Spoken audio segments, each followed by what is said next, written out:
nggak pernah makan Indomie? Apalagi nih ya, kalau pas lagi ada yang bikin Indomie. Aromanya itu loh, ya ampun, nggak kuat.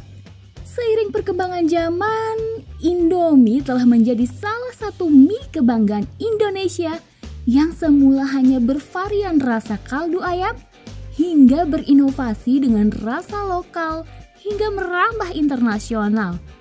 Namun selain prestasi, Indomie kesayangan kita juga punya fakta-fakta lainnya loh friends. Inilah dibalik dari Indomie. Sejarah berdirinya Indomie. Indomie awalnya didirikan Jayadi Jaya, Wahyu Juandi, Ulong Senjaya, dan Pandi Kusuma melalui Sanmaru Food Manufacturing pada tahun 1970. Pabrik mereka baru beroperasi pada 1972 dan menghasilkan produk bernama Indomie. Indomie merupakan singkatan dari Indonesia Mie. Bermula dari ketertarikan Lim Sio Leong karena kelangkaan beras yang melanda Indonesia saat itu. Lim yang terkenal dengan Sudono Salim, pendiri Salim Group, seorang Taipan yang telah menginvestasikan banyak dananya pada industri mie.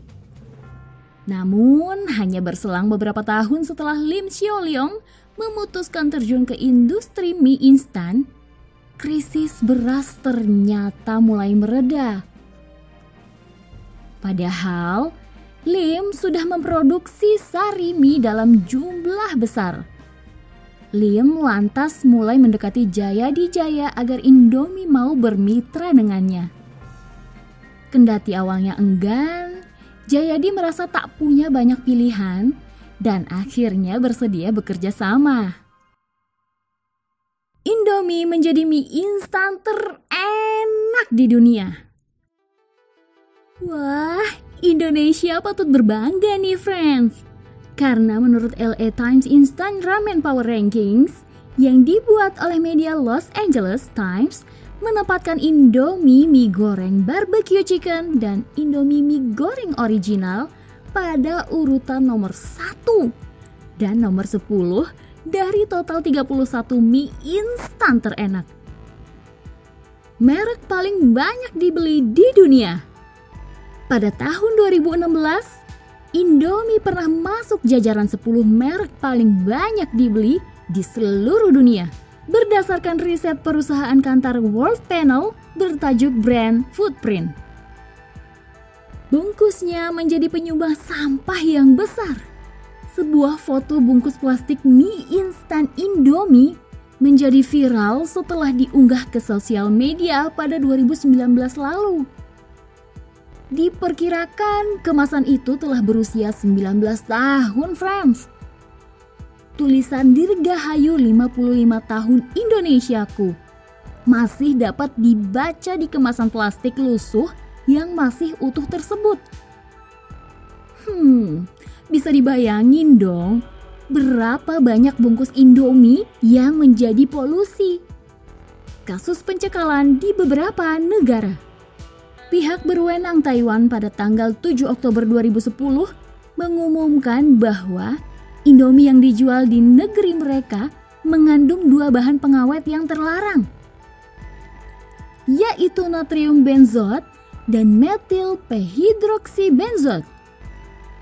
2 unsur itu hanya boleh digunakan untuk membuat kosmetik loh friends. Sehingga dilakukan penarikan semua produk instan Indomie dari pasaran Taiwan. Selain di Taiwan, 2 jaringan supermarket terkemuka di Hong Kong untuk sementara waktu juga tidak menjual mie instan Indomie. Menurut harian Hong Kong, The Standard, dalam pemberitaan Senin 11 Oktober 2010, harian itu mengungkapkan bahwa 2 supermarket terkemuka di Hong Kong, Park and Shop dan Welcome, menarik semua produk Indomie dari rak-rak mereka. Selain di Taiwan, larangan juga berlaku di Kanada dan Eropa. Sebaliknya, importir Indomie di Hong Kong, Fook Hing Trading menyatakan bahwa mie instan itu tetap aman dikonsumsi dan memenuhi standar di Hong Kong dan Organisasi Kesehatan Dunia. Hal itu berdasarkan hasil pengujian kualitas pada Juni lalu yang tidak menemukan adanya bahan berbahaya.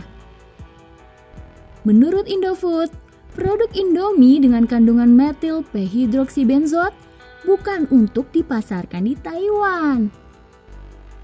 Indomie di Taiwan sudah disesuaikan dengan regulasi yang ada di Taiwan yang tidak memakai pengawet tersebut.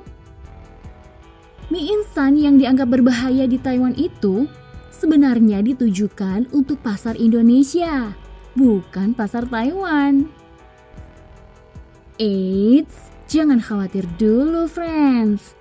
Menurut Menteri Kesehatan Republik Indonesia, Dr. Endang Rahayu Sedianingsih, dalam tanggapannya saat itu menyatakan bahwa Indomie masih aman untuk dimakan, tetapi tetap menyarankan masyarakat untuk mengurangi konsumsi mie instan. Indomie pernah diklaim berasal dari Nigeria. Sebelum Indomie sangat terkenal di Nigeria dan membuka pabrik di sana, Indomie pertama kali diekspor ke Nigeria pada tahun 1988. Untuk mengenalkan Indomie di sana, Indofood melakukan strategi door-to-door dengan informasi mie ini punya nilai karbohidrat lebih baik dari nasi dan lauknya.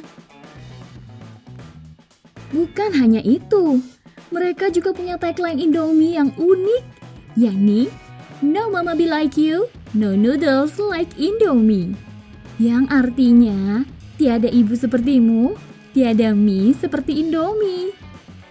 Nah, strategi ini berhasil dan ternyata orang Nigeria menyukai produk ini.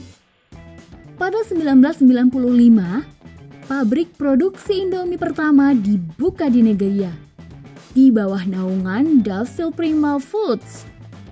Namun pihak Duffield tidak menyertakan nama Indonesia, sehingga warga Nigeria sangat yakin bahwa Indomie adalah makanan asli Nigeria. Tak heran, friends, produsen Indomie yakni PT Indofood Sukses Makmur Tbk menguasai sekitar 74% pangsa pasar setempat. Kebayangkan berapa banyak orang di sana yang bucin sama Indomie? Gimana nih menurut kalian, friends? Modifikasi sajian Indomie di dunia. Kalau di Indonesia sempat viral Indomie yang super pedas nih, di negara lain modifikasi Indomie juga viral loh. Indobowl jadi resto di negara Singapura yang menyediakan menu Indomie.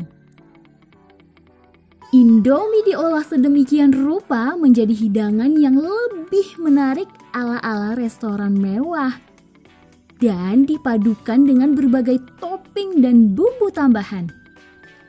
Tak hanya digandrungi di Singapura, Indomie juga jadi favorit di negara Australia. Di resto bernama Dutch Smuggler, tersedia sandwich dengan isian Indomie. Tak disangka, sandwich isian Indomie ini enak, laris, dan masuk dalam daftar sandwich paling enak di Sydney.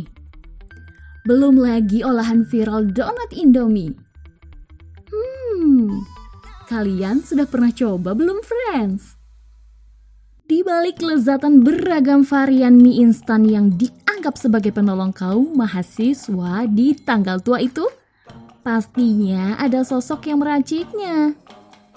Nah, pertanyaannya nih, siapakah sosok bertangan dingin yang punya selera lidah luar biasa itu? Belum banyak yang tahu nih bahwa peracik bumbu beberapa varian mie instan legendaris itu adalah seorang wanita bernama Nunu Nuraini. Seorang wanita Parubaya yang dikenal pemalu tersebut merupakan lulusan jurusan Teknologi Pangan, Universitas Padjadjaran Bandung, Jawa Barat. Banyak masyarakat berpendapat bahwa rasa nikmat Indomie tidak lepas dari kandungan micin yang terlalu banyak. Eits, tapi ternyata tanggapan itu salah besar, friends. Pada kenyataannya, Bu Nunu menjelaskan bahwa bumbu yang ia gunakan berasal dari bahan-bahan alami dengan konsentrasi MSG yang terjamin porsinya.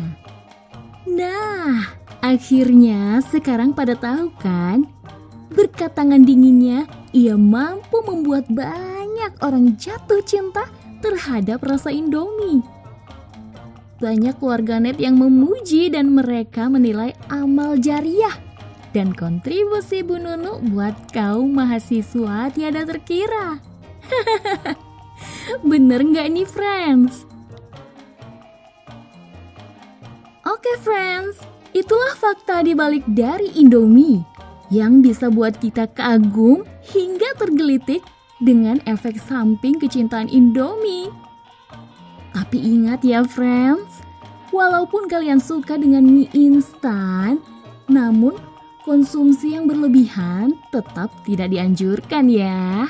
Buat yang suka video ini, jangan lupa klik like, comment, share, dan subscribe ya, friends. Thank you, bye.